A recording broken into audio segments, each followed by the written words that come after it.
फारूक आबाद में पुलिस की बरवक्त कार्रवाई, मनशियात की स्मगलिंग की कोशिश नाकाम। तफसीलात जानते हैं हमारे नुमाइंदे शफीक जट से। जी शफीक जट, तफसीलात से आगाह कीजिएगा।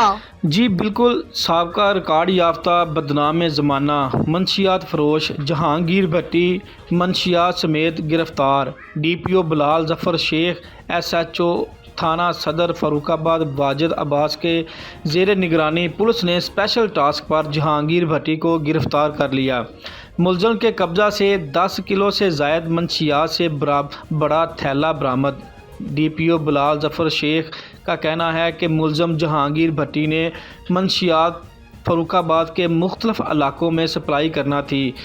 नई नस्ल के मुस्तकबल के लिए हर मुमकिन कोशिश करेंगे कि और मंशियात फरोशों को कैफर करदार तक पहुंचाने का मौका कभी ज़ाया नहीं करेंगे। कैमरा टीम के हमरा शफीक जट, फैज़ न्यूज़ फरूखाबाद। बहुत शुक्रिया शफीक जट, हमें तफसीलात से आगाह करने। मज़ीद खबरों और अपडेट्स के लिए देखते रहिए फैज़ न्यूज़ नेटवर्क। फैज़ न्यूज़, फैज़ सबके लिए।